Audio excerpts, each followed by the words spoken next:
we'd like to acknowledge this land on which the University of Toronto operates.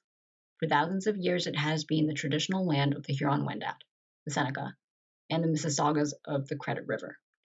Today, this meeting place is still the home to many Indigenous people from across Turtle Island, and we are grateful to have the opportunity to work on this land. And so we invite you to reflect and learn about the native land you are currently on and your story of how you came to be on that land. And so now over to Khadija, who will speak about our objectives today with this presentation. Welcome everyone again. Thank you, Carrie, for getting us started. Today we'll be discussing ways in which we can build food security in our communities. And the topics that we will be going over today include discussing food insecurity and its impact on Canadian households, defining what food security is, we are joined by the SCSU Food Center, who will be talking about some initiatives and how we can get involved. Targeted towards UTSC students, and then Beatrice Lego from the UTSC Farm will be sharing resources and tips to start your own garden and ways students can get involved with the UTSC Farm and its initiatives post-COVID-19. And lastly, we will end up the presentation by ways students can join nonprofits that are tackling food insecurity in their local communities. Before we get to the content of our presentation, I just wanted to provide some context behind why the nutritional health team and I wanted to focus on topics around food insecurity for this wellness talk. As a team, we discussed how food insecurity is not really discussed when we are talking about health and nutrition, and especially because food insecurity has detrimental impacts to one's health, as you will come to know during this presentation as we touch upon those topics. And additionally, many times we forget that students can also be food insecure because it is more common than we think. So especially this presentation is timely because during COVID-19, the effects of food insecurity have been heightened. And the Heavier Than Hunger report published that due to the current pandemic, 1 in 7 Canadians are experiencing food insecurity. So along with discussing food insecurity and its impacts, we wanted to shed light on what food security is. And essentially allow students to get involved with initiatives that are currently in place to foster food security within their households and communities. We hope that you not only enjoy the presentation, but also gain some insights and learn something new. With that being said, I will now pass it on to Tassine, who will be providing us with a definition of what food insecurity is. So when we're defining food insecurity, it is the inability to acquire or consume an adequate diet or enough food, or it is the uncertainty that one will be able to. Oftentimes, food insecurity is linked to one's household's financial ability or individual financial ability, and it's become a serious problem in Canada, which impacts people's physical, mental, and social health. And food insecurity doesn't just look like one thing, it actually is categorized in 3 ways based on severity. The first one is marginal food insecurity, which is worrying about running out of food and or having a limited food selection due to lack of money. And the second is moderate food insecurity, which comprises inequality or quantity of food due to lack of money for food. And lastly, we have severe food insecurity, which it looks like missing meals, reducing your food intake, and at the most extreme, having days where you go without food.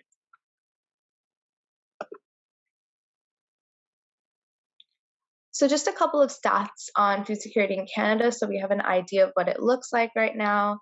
In 2017, 1 in 8 households in Canada were food insecure, which amounted to 4.4 million people, including more than 1.2 million children who were living in food insecure households. 1 in 6 Canadian children who are under the age of 18 were also affected. Households with children that were led by female lone partners were especially vulnerable to this.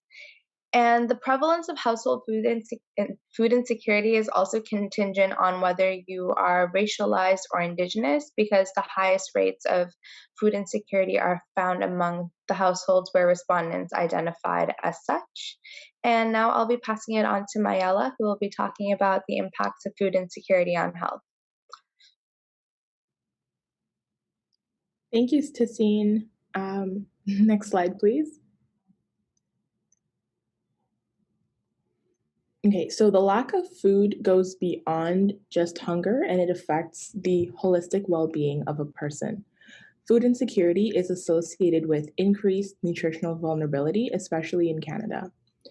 Experiencing food insecurity at an early age is associated with childhood mental health problems such as hyperactivity, inattention, along with increasing the risk of developing asthma, depression, and suicidal ideation in adolescence and early adulthood. Many adults living in food insecure households have poorer diets with lower intakes of milk products, fruits, and vegetables. They report lower physical health and are more vulnerable to a wider range of chronic conditions like diabetes, heart disease, hypertension, arthritis, and back problems. They're also more likely to be diagnosed with depression and anxiety disorders, as well as having more suicidal thoughts that increase with the severity of food insecurity. Premature mortality is one of the most serious health consequences of food insecurity, since the lifespan for severely food insecure adults is 9 years shorter than for food secure ones. Food insecurity is impacted by many factors. So, my question to everyone is what could be some of the other factors that influence why people experience these problems? You can put your answers in the chat. Okay, I see in the chat we see access to grocery stores and geography. Yeah, those two are very correlated with each other. Um, and as Tassine mentioned earlier, even income level is highly impactful. Food swamps, yeah. Okay, so I think these were some really good answers. Um,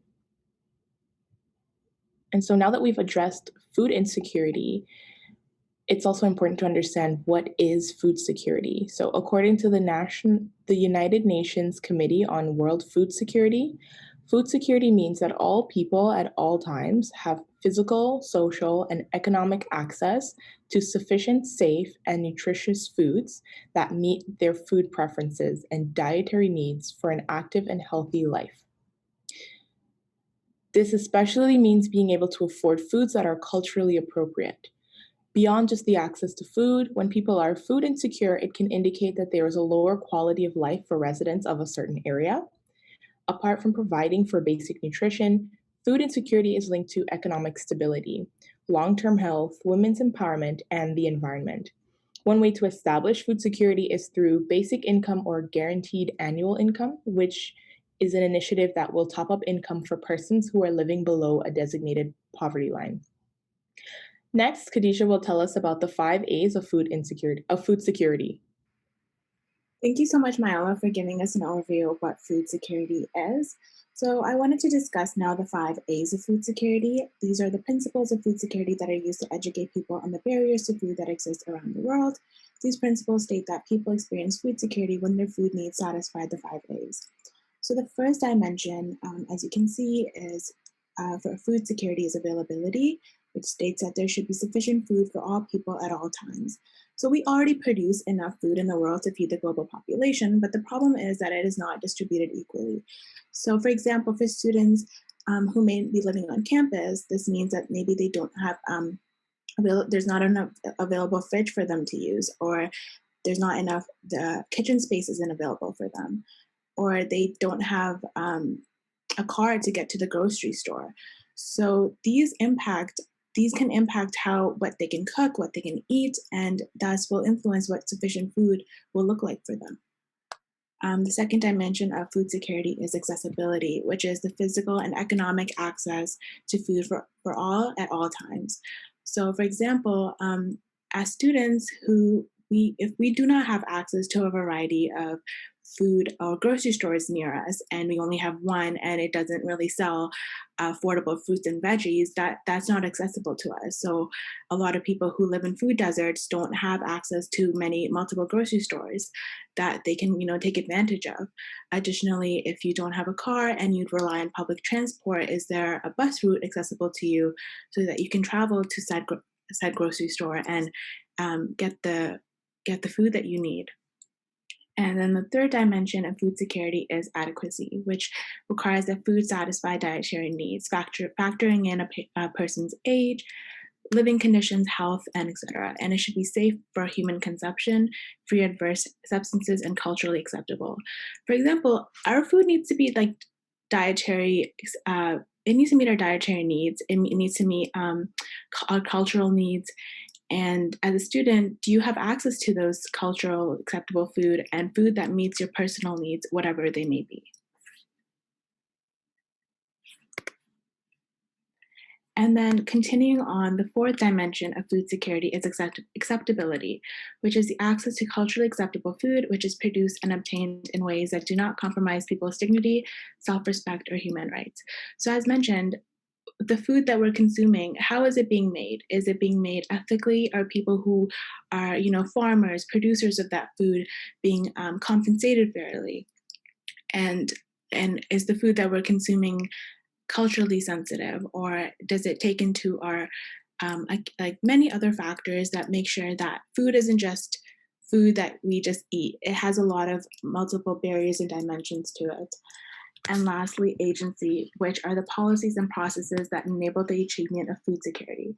So, for example, because food insecurity does not occur in isolation and is rooted in poverty, implementing, as Mayela was speaking about, and advocating for policies that address income inequality and low socioeconomic status and the other social determinants of health is a step in the right direction.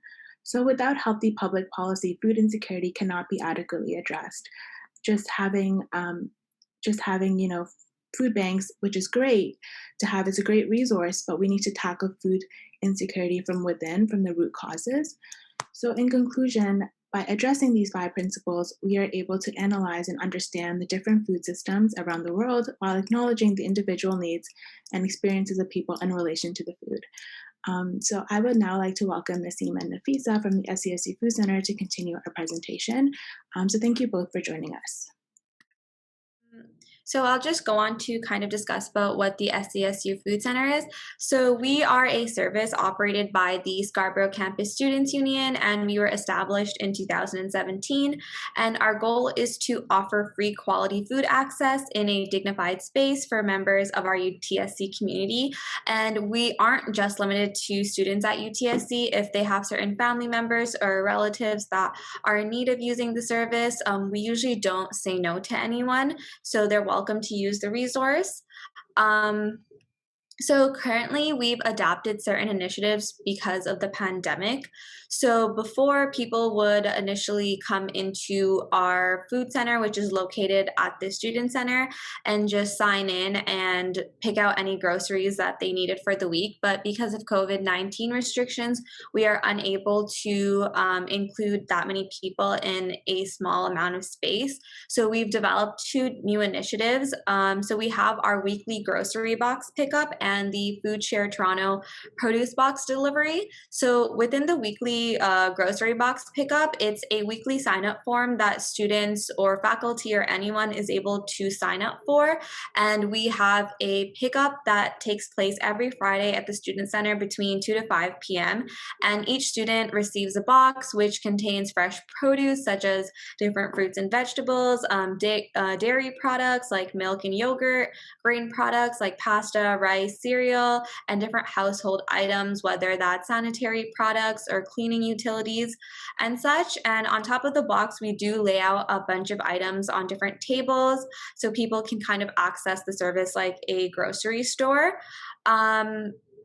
And then we also have our Food Share Toronto produce box delivery. And this is a delivery system we've used through Food Share Toronto to kind of deliver groceries to people who may not be able to pick up or access like transportation in order to get to the campus. And this also runs through a weekly sign up. And because of very high demand for the service, we do now run on a first come, first serve basis. So we're able to accommodate around 20 people every single week.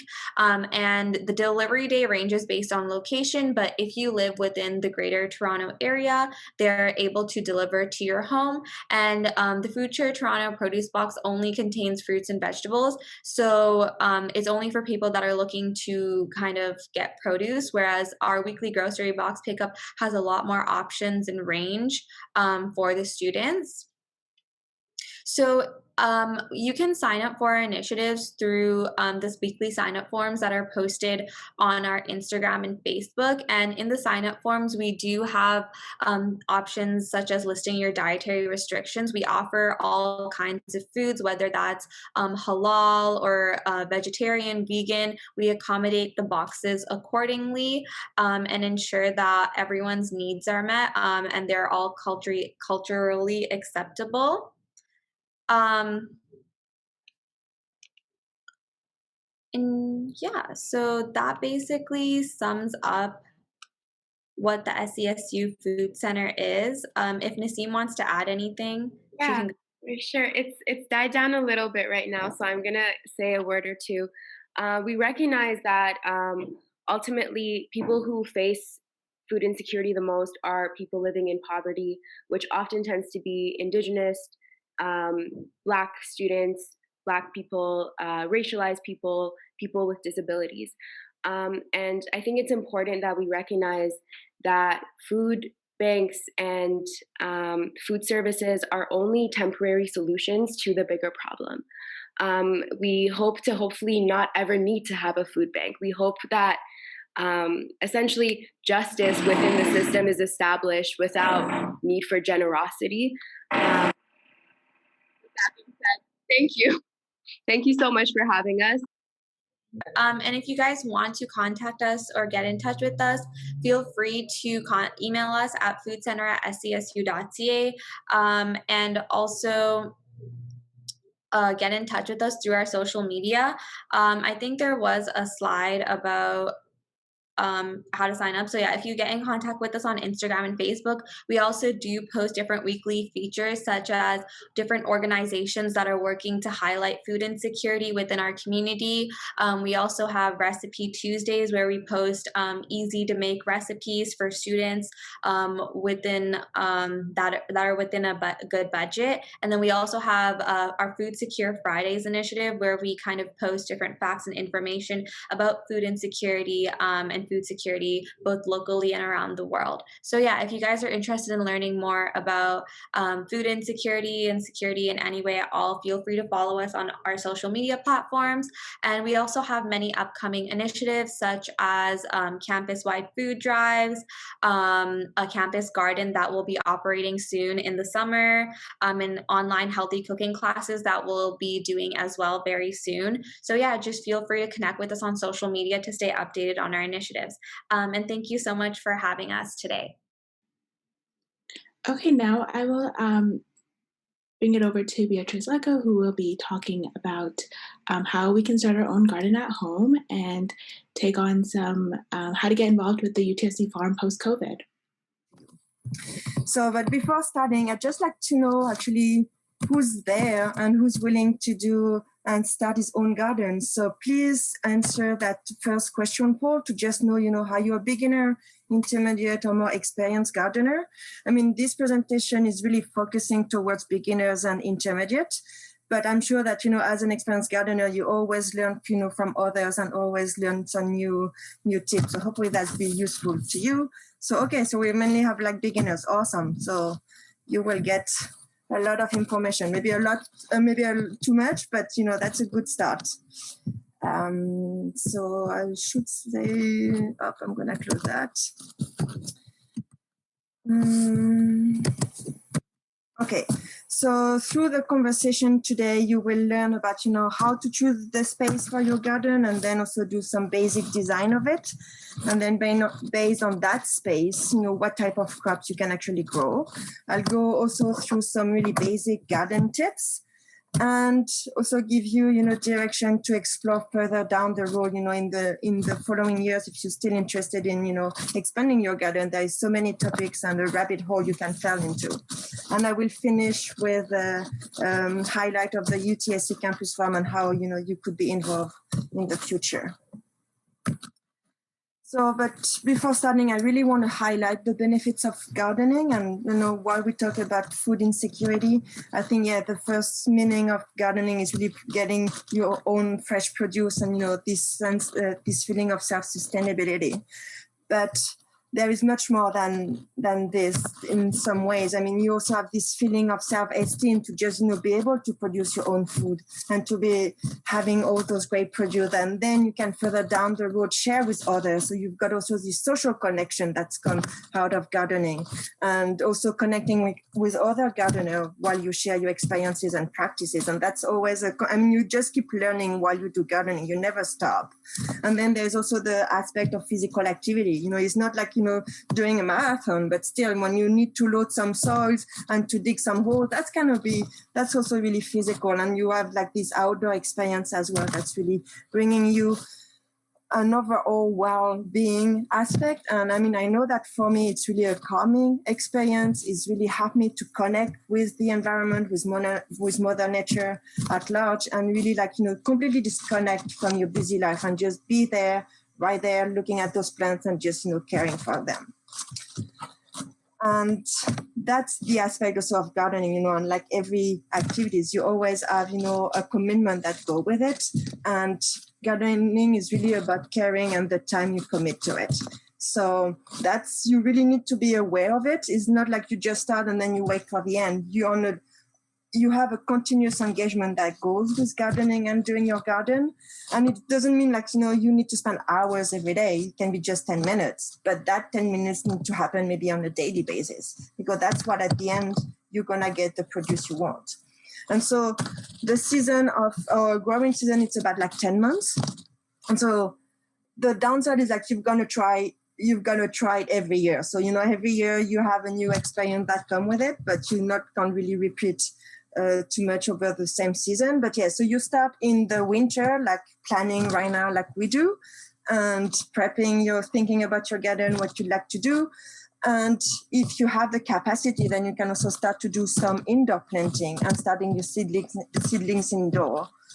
Then the kickoff of the season is really in the spring when you start to plant. So either your plants you started indoor, or then if you go and get some from a nursery. And once you've done your planting, then that's where the continuous work starts. It's throughout the season, you have this continuous engagement of yourself with watering your plants, because you want to make sure that they grow to actually give you the results you expect. So watering, fertilizing, and of course the weeding and the pruning, that's really good as well, because you don't want the plants to be overtaken by other unwilling plants. And also you want to make sure that they have what they need so that they can breathe as well to be able to produce the fruit you want. And then the fun part comes at the end, as usual. So with the harvesting and getting all those great produce that you would not even imagine when you start with a tiny seed and has become a tomato that's about the size of your hand. And this by itself is really rewarding to see, how much you put into this and what you can actually eat from it. So before starting, I'd like to also emphasize that there is maybe a few key questions to ask yourself. And the first time is as I mentioned, the time commitment that you really want to put into that garden, because that's going to kind of decide, the scale that you're going to go with.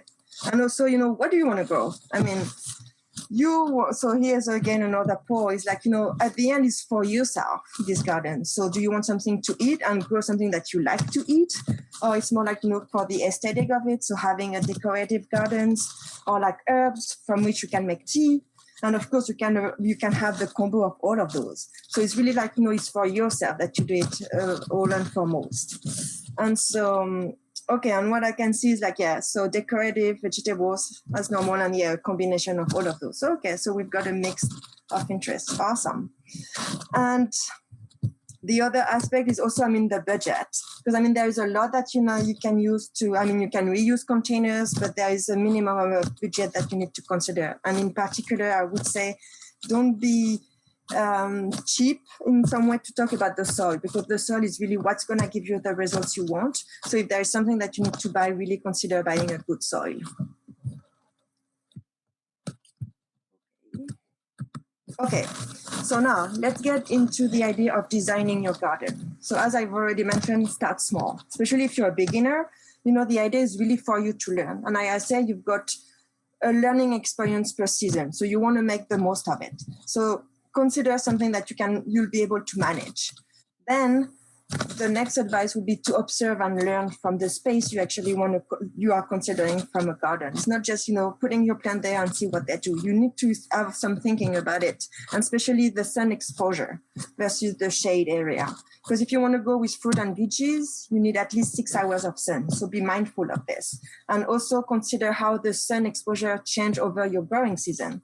Because in April, the sun is not that high into the sky, but then in the summer it's much higher. But then you started to have like trees with leaves that would also shade your gardens, or then you've got like buildings around. So all of this, can impact actually how the space you're gonna have. If you live in high rises, for instance, wind is an issue, is something to consider.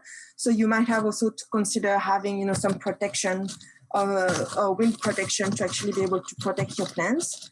And also when you look at your space, think 3-dimensional. So not just the ground space where you can put your pots, but also vertically. Can you make a trellises? Can you use the railing? Can you hang pots to actually have plants that come down? So all of those is also things to consider, so you can actually optimize the space you have, even though it's small.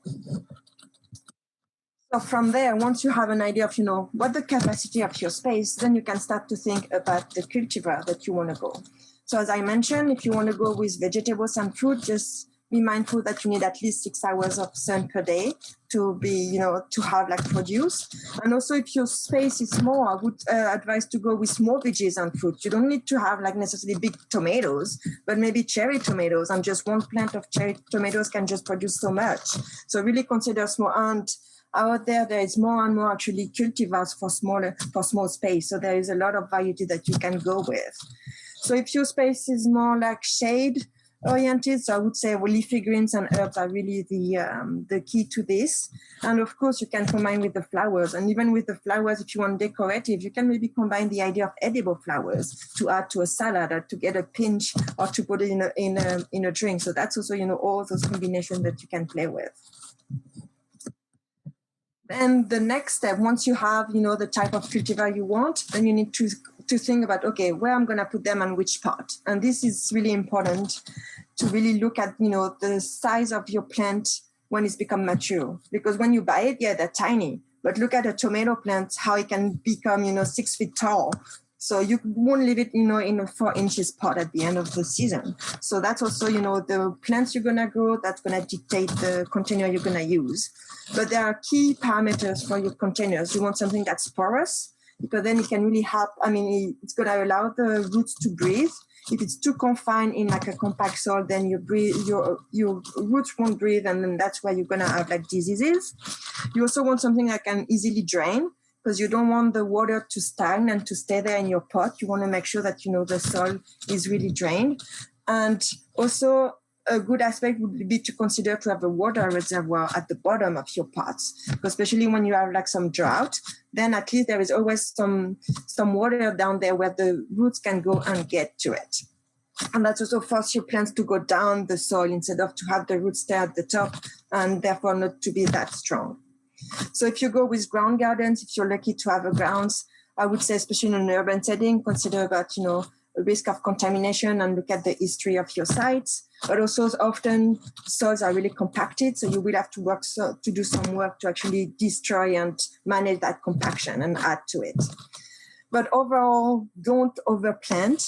Really take into account, the size that's required for a plant, because you want the rootstock to really be able to expand and to grow, to actually have a strong plant. And if you're like putting too many plants in one pot, then they will be competing with each other, and you might not get really strong plants and not really what you want. Oops, I've been too fast there. Okay, so I've talked about the soil earlier. So yeah, if you go with container garden, you will have to buy soil. And so the characteristic for soil is really to have something porous, as I said, that so then your roots can breathe. You also want some water absorbent, so then it doesn't drain too fast. And also the composition of organic matter. And so potting mix, often kind of like some food plant added to it, but I would really recommend to add to buy compost on the side and really add to it. So you can do a ratio of 1:1 in volume, or you can do just 1/3 of organic matter, but just really add that to your soil to make sure that you have the nutrient needed for your plants to grow. And so when it comes to planting, there is different strategy that you can consider as well. So you can either start indoor with your seedlings. That would require some equipment. So, some grow lights, some space as well indoor. What's really critical for indoor seedlings is the germination temperature. So seeds really need to be in a warm condition. And I've done it last year when it was about 15 degrees in my basement, and it took me about a month and a half before it germinated. So you kind of lose phase at some point.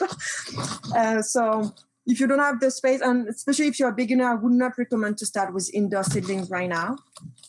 But then you have the option of doing direct seeding, and there is a lot of crops that actually you can directly seed in the spring. So, there is some cold crops with the leafy greens.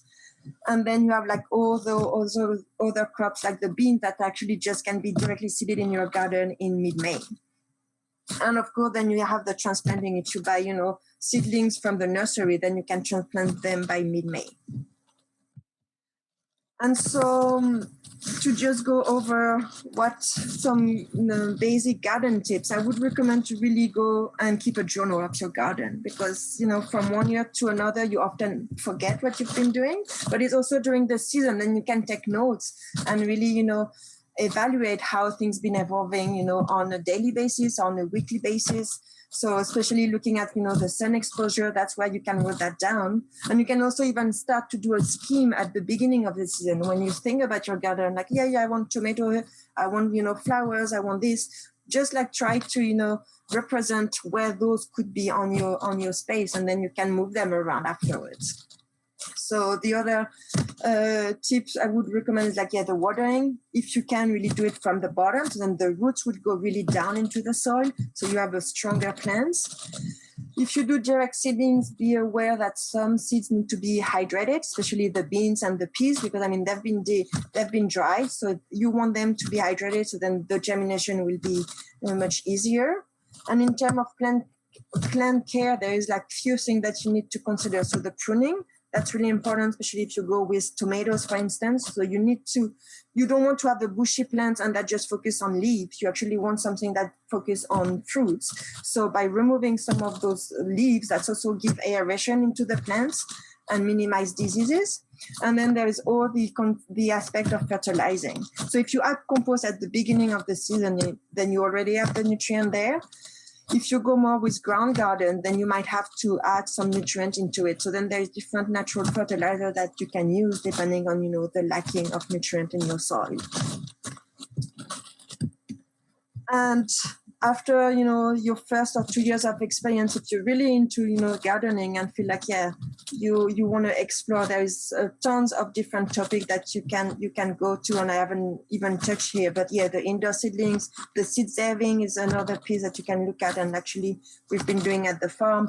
Pest management with using plants and flowers and companion planting that really allow you to have this biodiversity. Microgreens if you want to do that in the winter time, and then more about what type of seed you should select.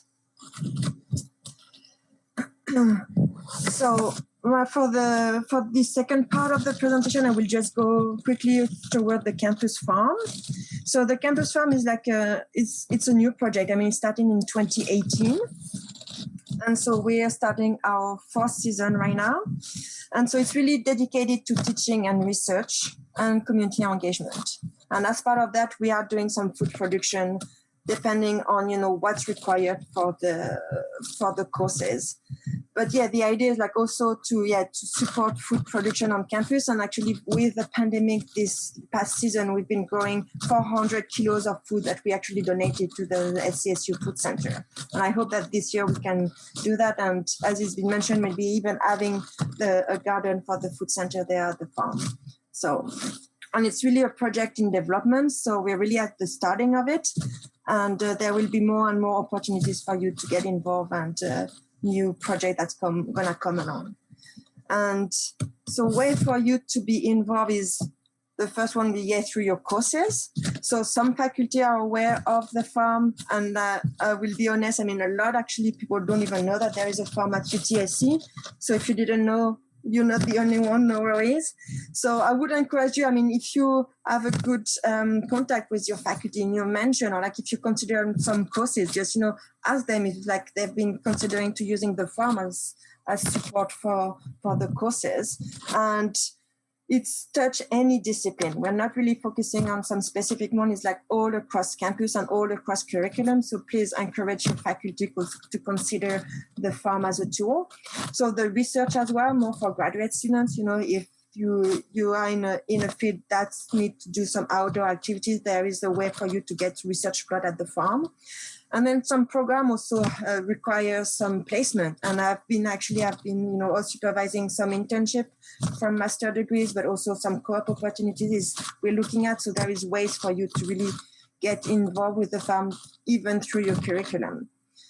Otherwise, there is always volunteering session that we've been doing. So unfortunately, with the pandemic, I don't think we're going to do any this year, but usually it starts with the season.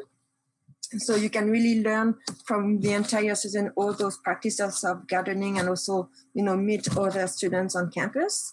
And we've been also offering some workshops. So really looking at, cooking in partnership with Culinaria Research Center, but again, like doing some workshop on seedlings. So for those who want to start indoors. So there is a variety of workshops that we want to develop down the road as well.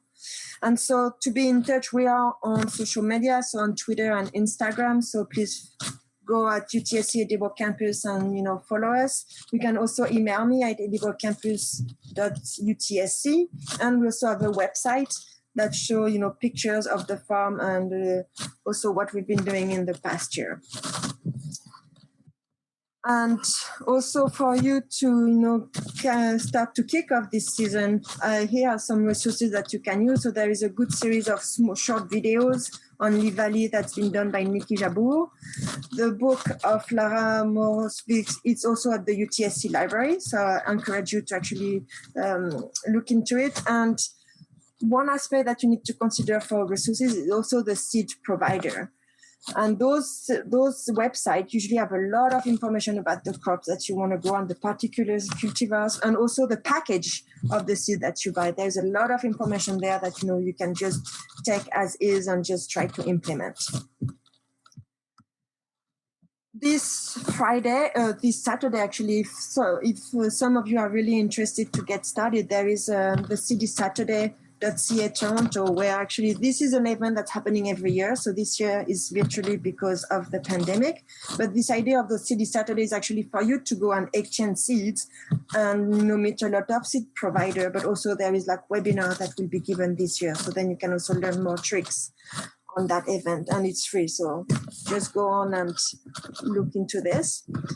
And to conclude, I actually like to ask you your collaboration, because we are actually, the UTSC farm is part of a group of other campus farms across Canada.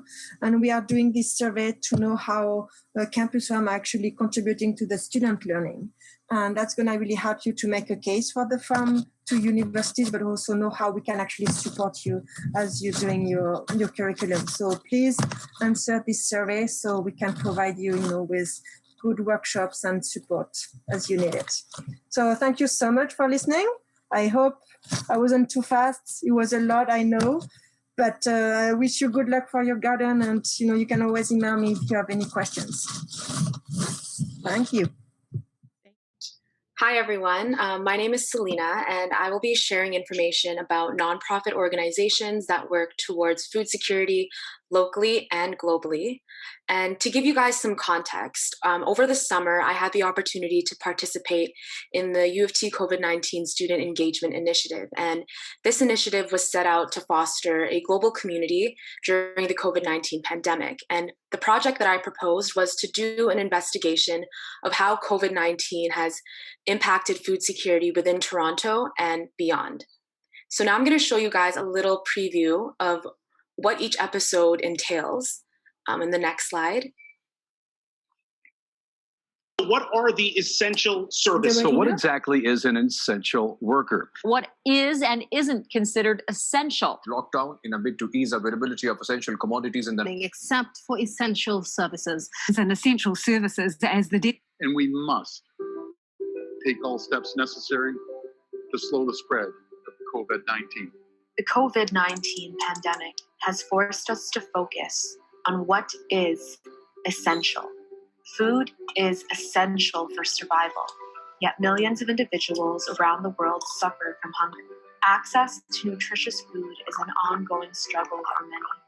And in times of crisis like the COVID-19 pandemic, existing and servicing food accessibility disparities are amplified. In collaboration with local and global organizations, we will investigate the best approaches used by these institutions to address food insecurity in their respective countries, given the new challenges resulting from COVID-19. We can't slow the spread of COVID-19 unless we tackle core issues and work together to address existing public health concerns, such as food insecurity, which has become ever paramount in this COVID-19 era.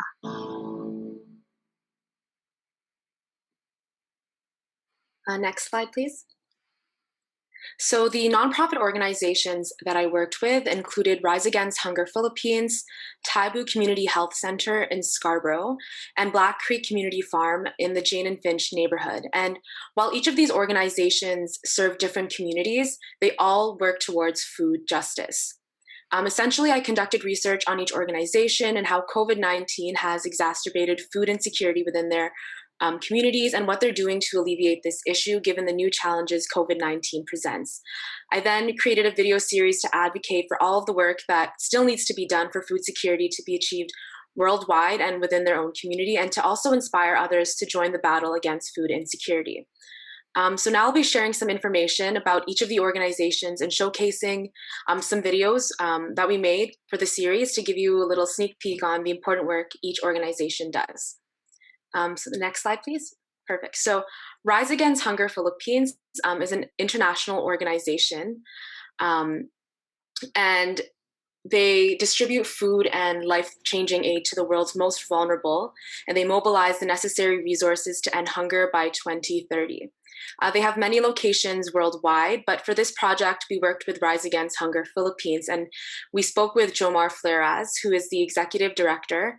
And in this video, he describes how COVID-19 has affected the dietary supplementation school feeding program. And it's a program that many children depend on. And so knowing the importance of keeping this program running in the midst of the pandemic, they created a strategic plan, which he explains in this video.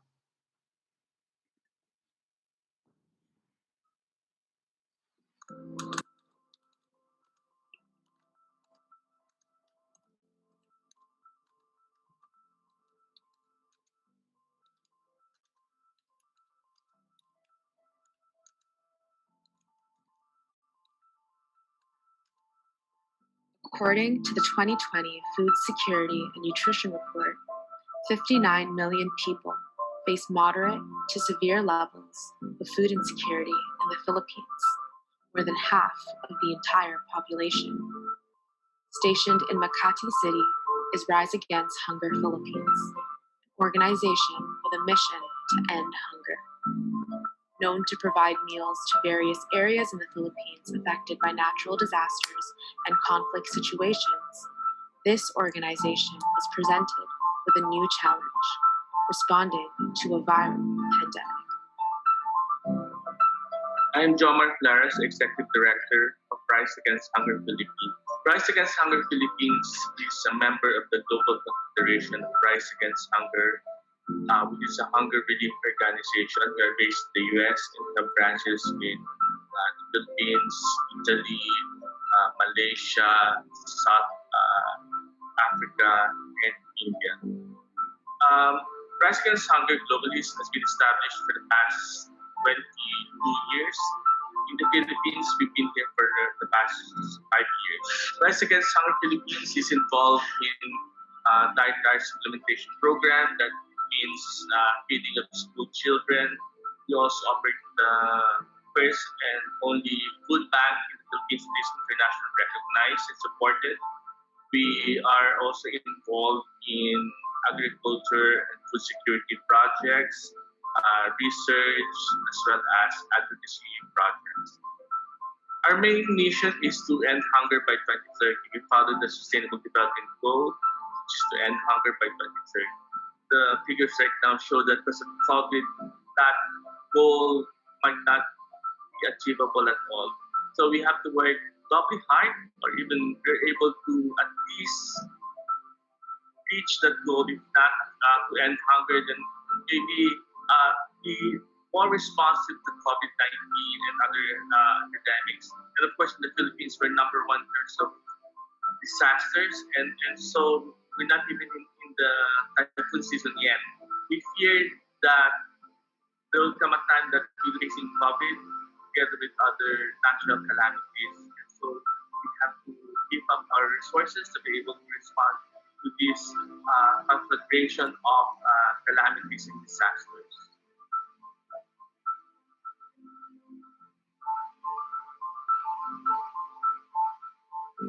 We've been used to handling and responding to past emergencies, mostly calamities, man-made conflicts, but COVID-19 is quite different because it's a pandemic, and we don't know when it's going to end, and we can't even identify what we call the enemy.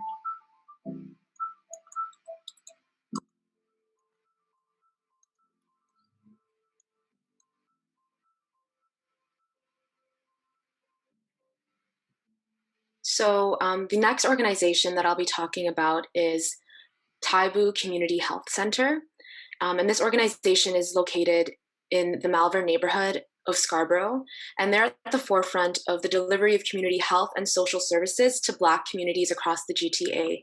And their work aims to improve, promote, and protect the health and well-being for Black populations through quality and culturally designed primary healthcare services and strategies. And in this video, we hear from Anita Radrup, who is the lead volunteer for Malvern Eats. And Malvern Eats is a weekly program at Taibu. And we learn about the history of Malvern Eats as it was originally introduced by the Muslim Welfare Center in collaboration with Taibu. And together with community stakeholders, they went to create this grassroots restaurant-style program to instill a high level of community integration while also addressing food insecurity.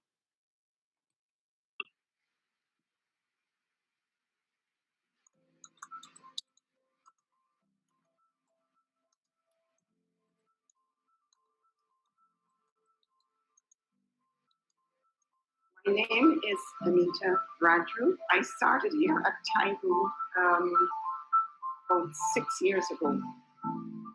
Malvern Eats was introduced by the Muslim Welfare Center and Taibu.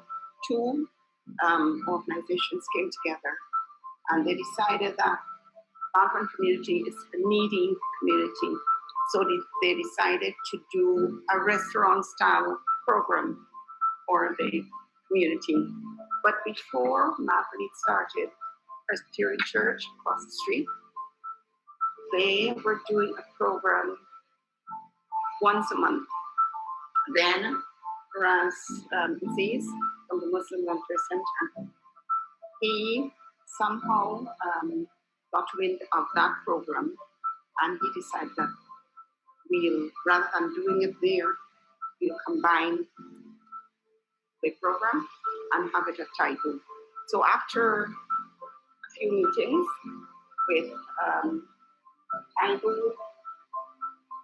Muslim Welfare Center, Police 42 Division, Presbyterian Church, Food Bank, they decided that they would have it at Taibu, like a restaurant-style environment.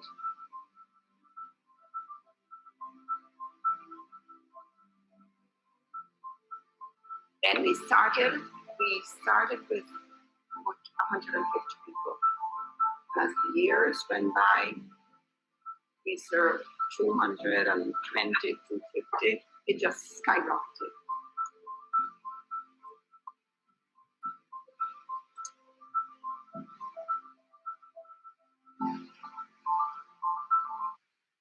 So the last organization that I'll be talking about is Black Creek Community Farm, and they're located in the Jane and Finch neighborhood, and they work towards increasing access to healthy food in their community through programming and food distribution projects.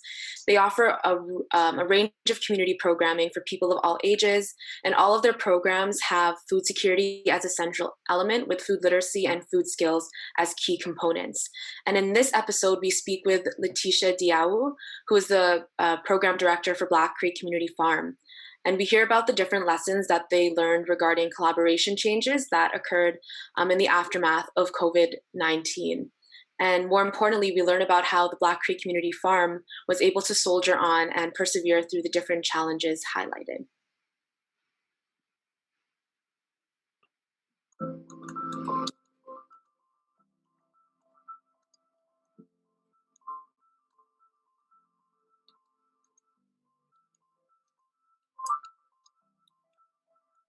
I think when it happened, we were all staff. We were gathering in our staff room, in the farmhouse, and we really were thinking about what was happening around us. The fact that, of course, we were sad. We had to cancel a few events that was coming up within the next week or so, but we knew very well that our community is always going to get overlooked.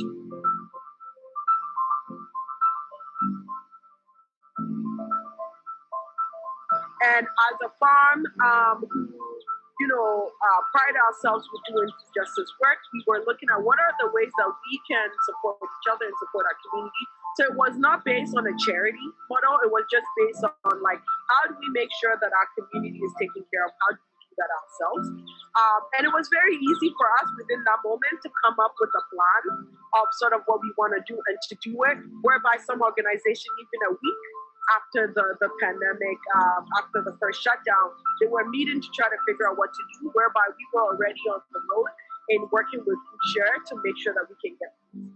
One of the things we knew for sure we didn't want to do is sort of duplicate the same things or the same items within the current food banks, right?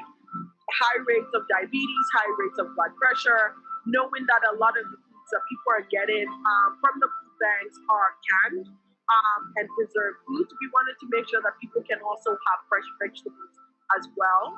I think, like I mentioned, it was really us coming together. We noticed that people were hoarding food, and we know that not everyone have $1,000 or $700.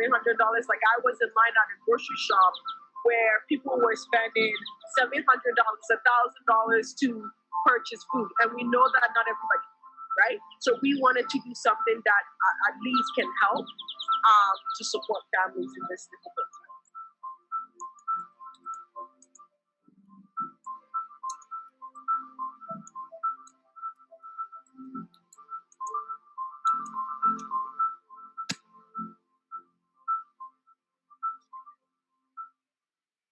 So I really hope that these videos were informative for you guys and inspired you to get involved. And so in the next slide, I'm going to show you some ways that you can get involved. That could look like in volunteering your time. So for example, every Wednesday, Taibu Community Health Center packs and delivers lunches for the Malvern Eats program that was discussed in the video. And they're always looking for people to help out. In addition, you can even participate in the programs at Black Creek Community Farm and Taibu. You can donate. So for example, Black Creek Community Farm is currently doing their emergency food box program. And each box is $30 and it feeds a family of 4 for a week. You can even share and spread the word with these videos and watch these videos to learn more. And you might even consider doing a project like this where you reach out to organizations via email and see how you can help them out in any way. Really, like sending an email might be simple, but it's an invitation for dialogue, and working with nonprofit organizations that make an impact in their communities with respect to food security gives you a perspective that cannot be learned from a textbook. So I urge you to step out of your comfort zones and see what opportunities are out there for you to get involved in food justice work. If you are interested, I left my email here at the bottom, and I'd be happy to connect you with individuals from these organizations or discuss more on how you can work towards food security. Thank you. Thank you so much, Selena, for highlighting such great work that these community organizations are doing and kind of highlighting that students can get involved. Sometimes it feels like really out of reach for students to feel like they can't make a difference, but even volunteering their time, participating in programs, even donating for these food justice organizations is like a great step and getting engaged in the conversation. So thank you so much.